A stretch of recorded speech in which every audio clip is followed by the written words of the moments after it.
ini sering menemukan yang namanya ateis. Ateis itu lebih kepada tidak bertuhan, tidak mempercayai kan itu atau agama. Artinya bahwa ketika seorang manusia yang awalnya beriman terus kemudian ada hal yang berbeda tentang keimanan tersebut, terus kemudian mempelajari filsafat, lalu kemudian dia menjadi ateis, apa yang salah gitu? Gini, awas peliknya, tidak ada ateis itu. A itu tidak, teis itu rujukan. Jadi tidak punya rujukan.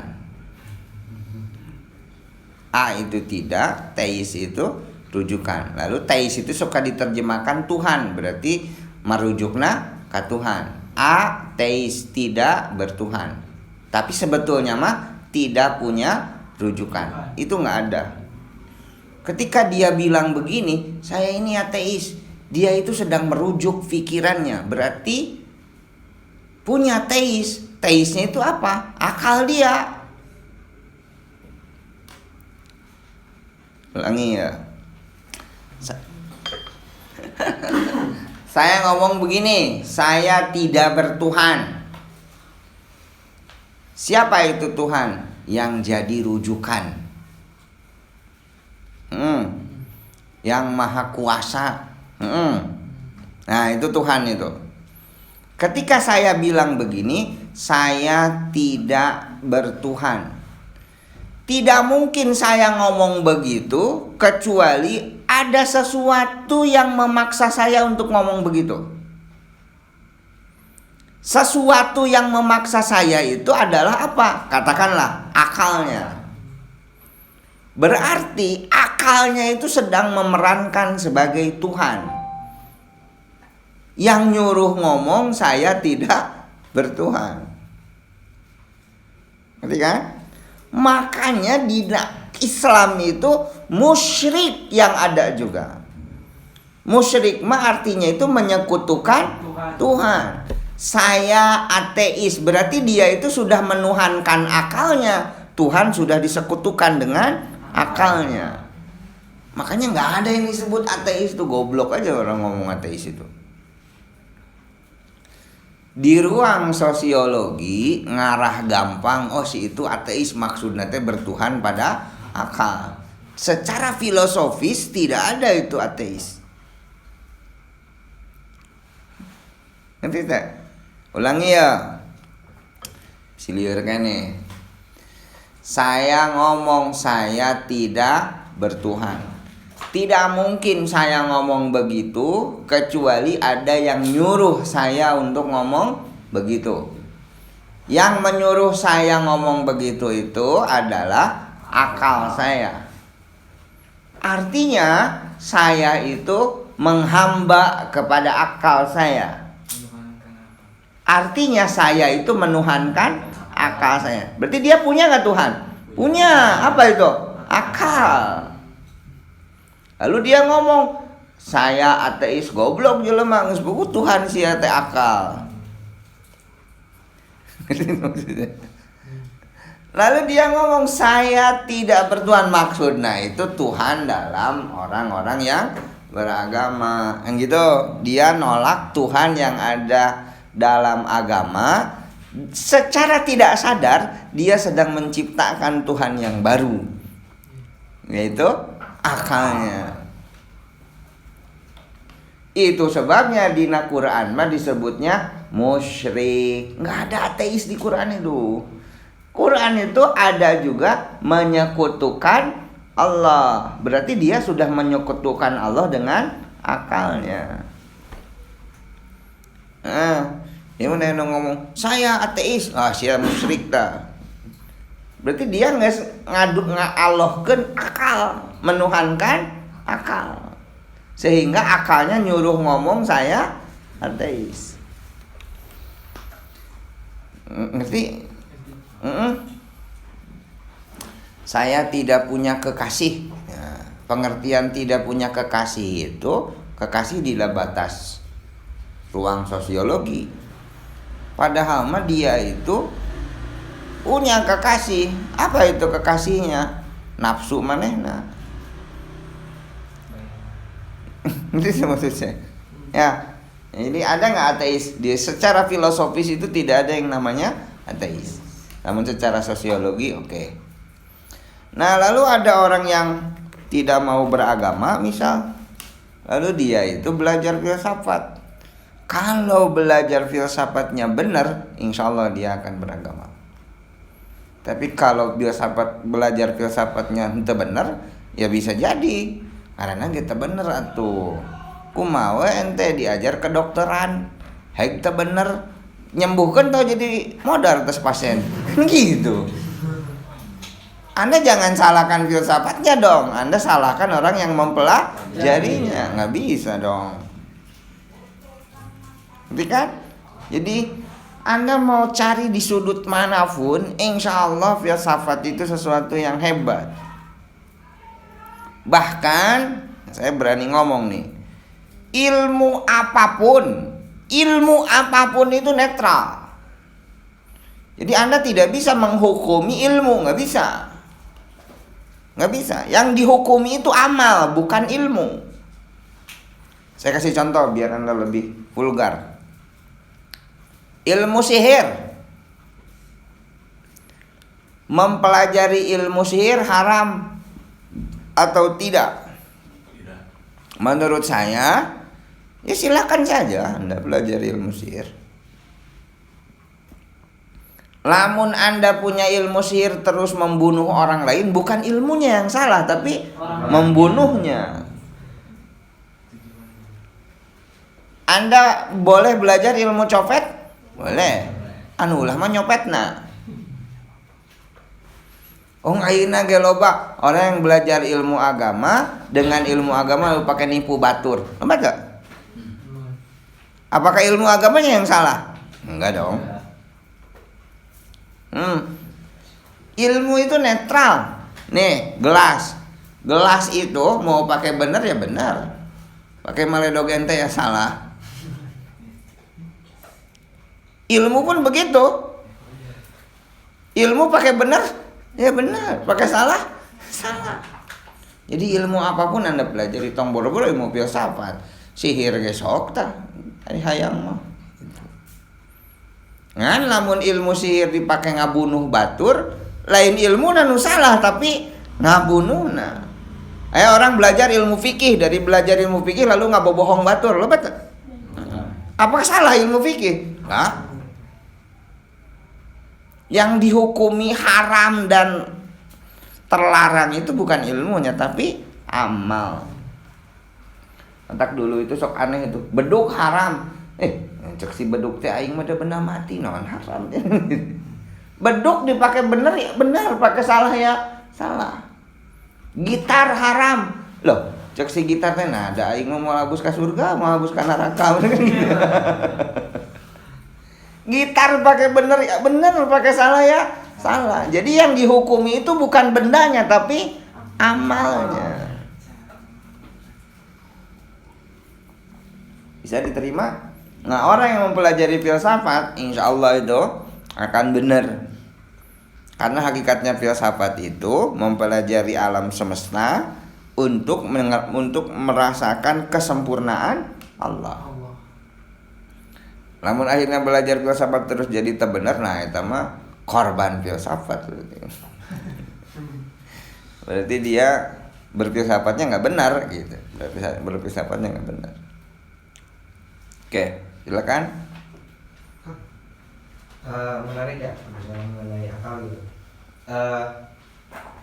Yang saya ketahui gitu, yang membedakan manusia dengan makhluk yang lainnya itu kan akal dan pikiran gitu kan, misalkan dengan hewan, tumbuhan dan sebagainya gitu. Nah, tapi saya meyakinkan diri saya bahwasanya apa yang diciptakan oleh Tuhan selain memiliki tujuan masing-masing itu dan memiliki akal gitu seperti hewan, tumbuhan juga. Nah, menurut Akang itu gimana gitu? Maksudnya hewan punya akal. Yang membedakan manusia dengan makhluk yang lainnya kan manusia mempunyai akal gitu, sedangkan yang lainnya kan tidak gitu.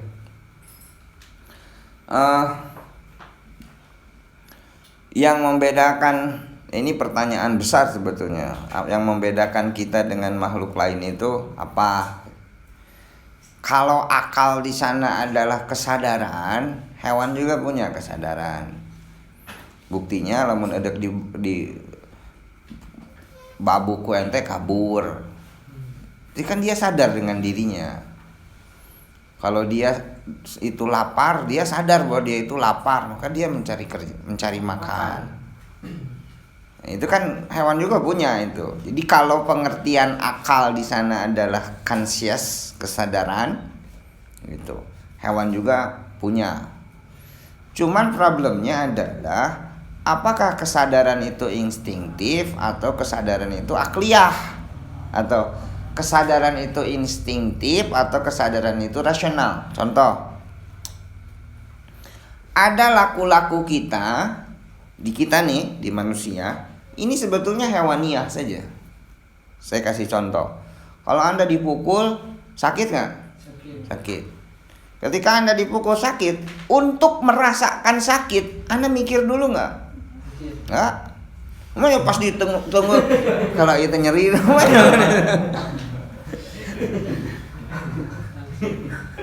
ya kan? Ketika Anda dipukul itu Anda merasakan sakit itu tidak ada pikiran sama sekali, instinktif. Nah itu hewaniah tuh, hewan juga punya itu, ya kan? Coba hayam laku kamu babu, pasti ngagorowok, itu instinktif gitu, ya. Anda dipukul, Anda nggak perlu mikir lagi tuh. Makanya orang dulu di Descartes itu ngomong aku berpikir maka aku ada. Nah itu orang kayak gitu gampang itu. Aku berpikir maka aku ada. Setiap yang ada itu kudu bisa dipikirkan. Cek si Descartes. Ditulisnya mah Descartes, dibacanya Descartes. Aku berpikir maka aku ada. Berarti setiap yang ada itu harus bisa dipikirkan. Tengah aja lah eta. Taya nyeri itu nyeri menang mikir lain. Mana nyeri menang mikir. Ya kan? Nah, mencek orang Sunda manu kitu teh dina diri urang aya rasa. Ya, rasa itu. Jadi rasa itu satu perangkat ilmu juga, nanti di belakang kita akan bahas nanti. Cara mendapatkan ilmu itu caranya seperti apa saja nanti di belakang ada itu nanti pembahasannya. Ada dengan indera, ada dengan akal, ada dengan rasa, ada dengan iskun, intuitif. Nanti ada itu.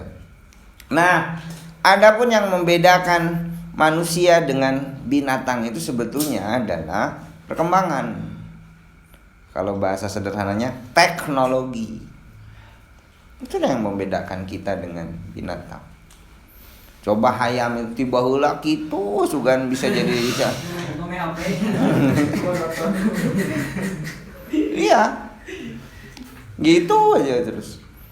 Makanya di Quran itu ada Daros. Daros itu loh jadi nama Nabi Idris. Idris itu diambil dari kata darosa. Darosa itu artinya belajar. Dari belajar lalu menghasilkan sesuatu, belajar menghasilkan sesuatu. Kalau Anda belajar sekarang tidak menghasilkan sesuatu, Anda itu ta'alim. Tapi kalau Anda belajar lalu menghasilkan sesuatu itu daros. Darsul awal itu pelajaran pertama. Nah, orang pertama anu berteknologi itu dia bikin baju pertama kali, dia bikin sendal pertama kali, dia bikin tungku. Itu konon katanya Idris. Yang diambil dari kata darosa. Nah, itu yang membedakan kita dengan binatang itu perkembangan. Dan sifat ilmu itu ya berkembang. Ilmu tidak akan tidak berkembang. Apalagi zaman sekarang. Zaman sekarang itu yang susah itu membuang yang lama, bukan menciptakan yang baru. Nah, menciptakan yang baru zaman sekarang mah gampang. Tapi miceun eta tah. Miceun iPhone 4, hese anggar pakai kan gitu. Miceun Nokia 32 hiji gitu. Menciptakan yang baru itu update ilmu teknologi kan terus berkembang tapi back to tahun 60 aya kene kan. Susah membuang yang lama itu. Al muhafadatu ala qadimis salih gitu wal akhdhu bil jadidil aslah. Nah lolobana mah di dinya we al muhafadatu ala qadimis saleh nu baheula dirawat nu alus mah. Tapi pas aya anu anyar nu leuwih alus mah anger we ya tah agama naon nya kan gitu. Eta paham naon jadi mun aya nu anyar mah anger we dicurigai gitu. Nah anu anyar kan karena yang paling lambat pergerakan di keilmuan itu ilmu agama, kita harus jujur. Ilmu sains berkembang cepat, ilmu suludin, ilmu agama itu wah.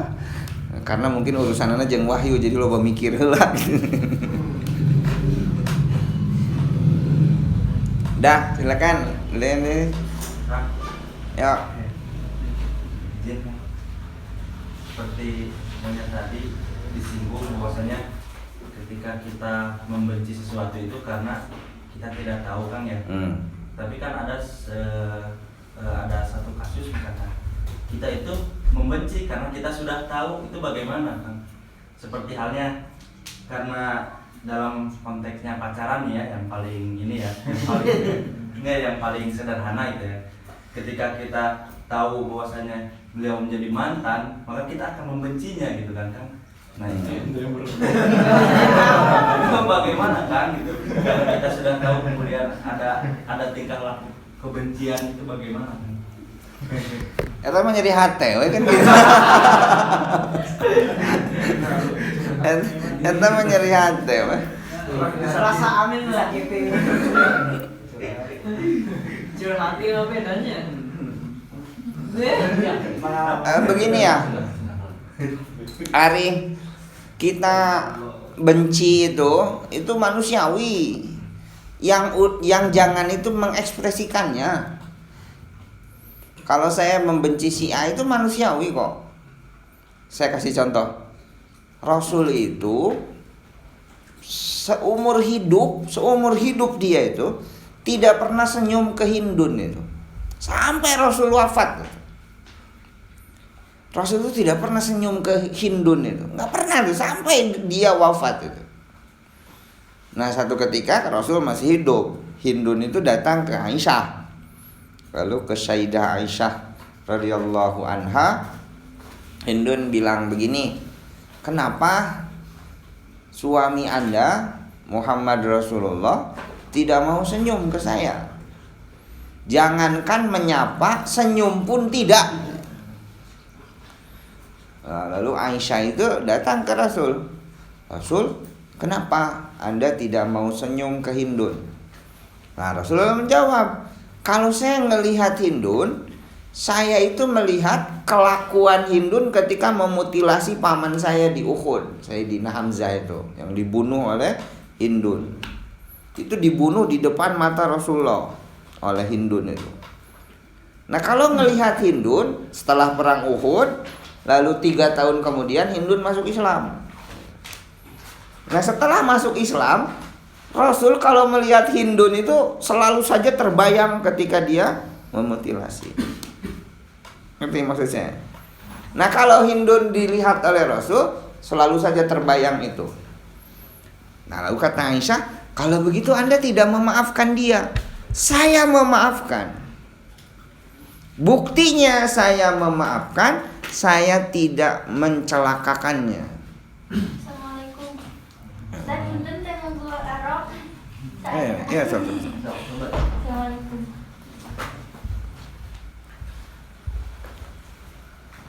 Ayo, monggo. Masuk.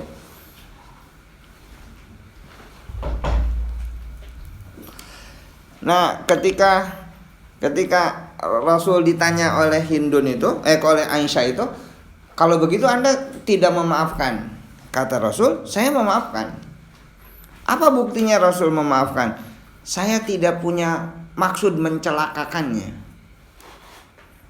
Kalau Rasul bermaksud mencelakakan gampang. Tapi kalau dia harus senyum, dia nggak bisa. Karena kalau melihat Hindun itu terbayang ketika membunuh. Nanti maksud saya. Benci nggak kira-kira Rasul ke Hindun? Benci. Makanya Rasul tidak mau senyum. Tapi apakah Rasul mencelakakan Hindun? Enggak.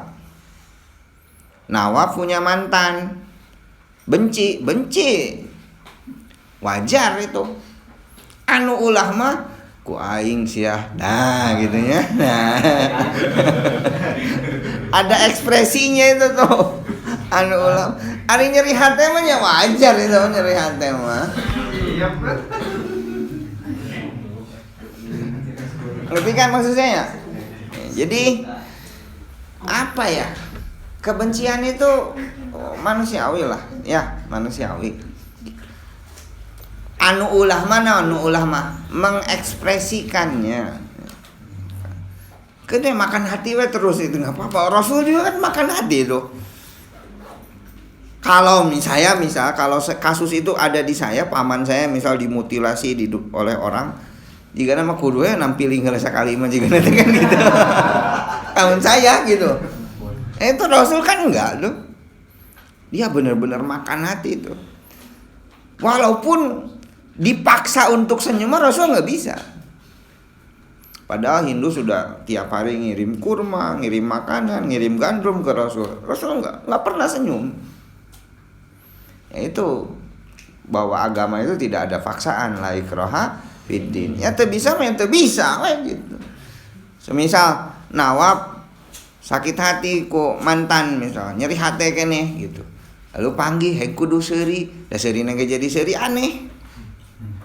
Nah, enggak saya jujur, baut mah baut gitu. Sebab yang tidak boleh itu apa? Mengekspresikan kekecewaan tadi. Sanes henteu Pak abi mah cenah nulis we dina status. Heueuh we kan nulis status teh ekspresi itu teh. Kan ekspresi itu. Orang menulis itu kan ekspresi.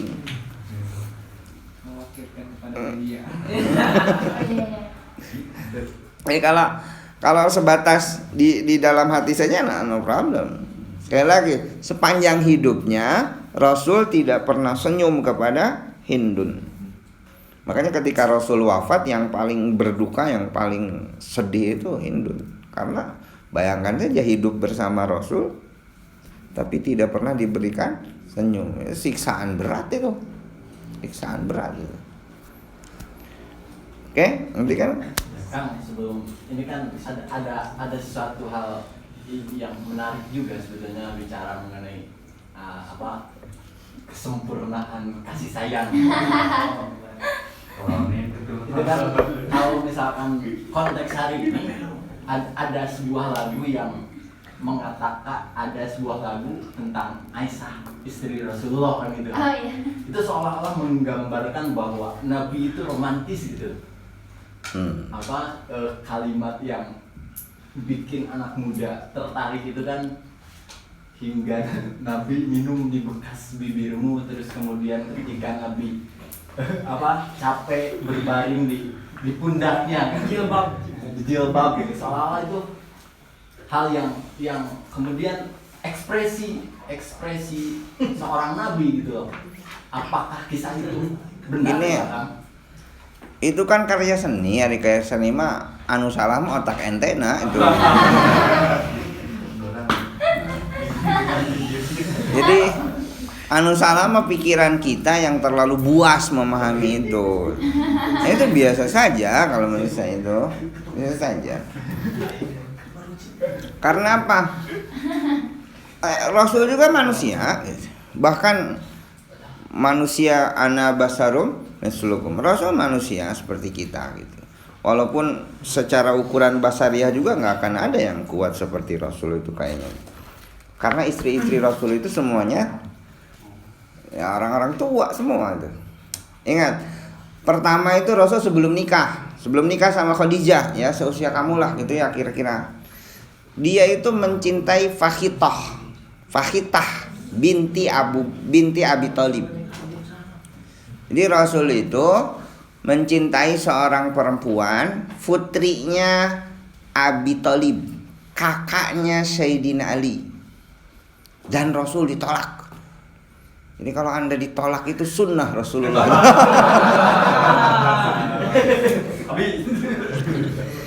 Nah, ketika Rasul tidak diterima itu lamarannya itu ditolak oleh Fakhitah binti Abi Thalib, lalu Rasul nikah dengan Khadijah. Nah bayangin nikah dengan Khadijah usia 40 tahun. Oke lah dia cantik, oke dia kaya raya, oke semua silakan Anda puji-puji lah, nggak apa-apa gitu. Tapi mari kita ngomong batas-batas batas-batas kemanusiaan. Tetap saja yang namanya menikahi perempuan yang lebih tua itu punya beban, mau tidak mau. Betul kan? Tapi hebatnya Rasulullah, dia tidak nikah lagi. Ketika nikah dengan Khadijah, dia tidak nikah lagi dengan siapapun. Artinya basyariahnya dia itu benar-benar ditekan itu. Siapapun secara kemanusiaan, kita ngomong secara kemanusiaan ya. Siapapun yang menikah dengan yang lebih tua secara kemanusiaan tidak akan senyaman yang menikahi yang lebih muda secara kemanusiaan. Mari kita ngomong secara real. Tapi apa yang terjadi pada Rasul? Ketika Rasul nikahin Khadijah radhiyallahu anha, 26 tahun Rasul nggak punya istri lagi. Lalu Siti Khadijah wafat, Rasul nggak punya istri tuh hampir 3 tahun. Duda itu, nggak punya istri itu Rasul tuh.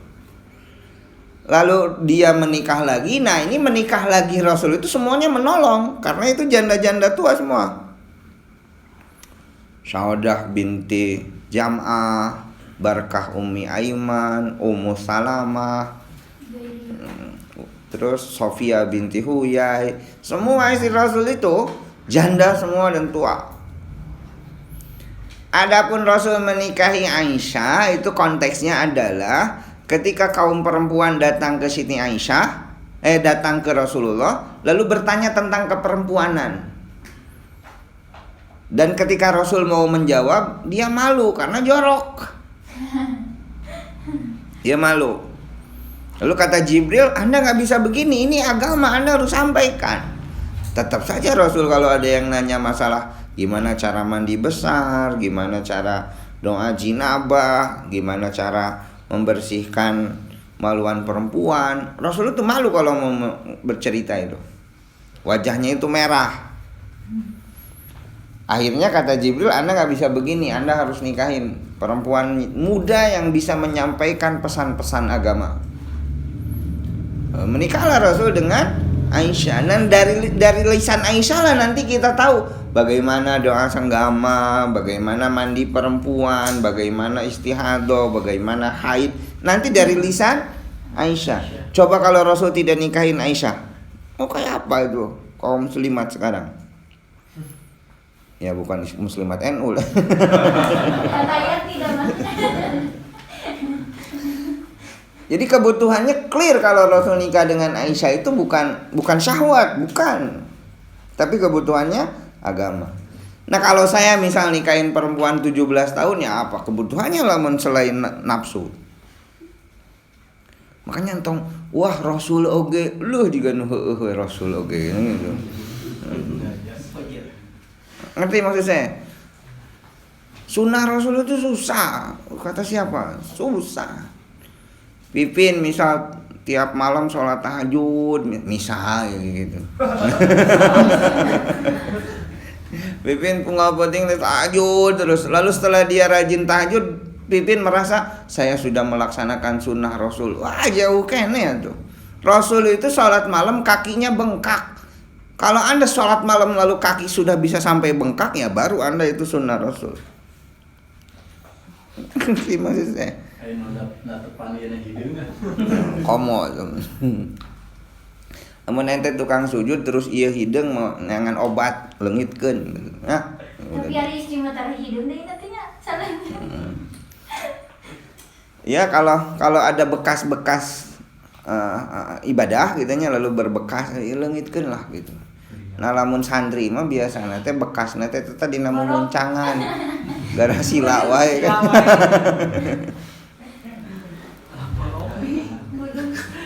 Kan dulu mah begitu. Jadi kalau bersalaman dengan seseorang itu lalu kerasa misal dina tangannya itu ngegerinjal gitu. Oh berarti tukang macul kan gitu kan. Oh itu gawe gitu cina. Kali. Buruan. Ya, lanjut. Oke, silakan. Ada yang ditanyakan lagi? Ya.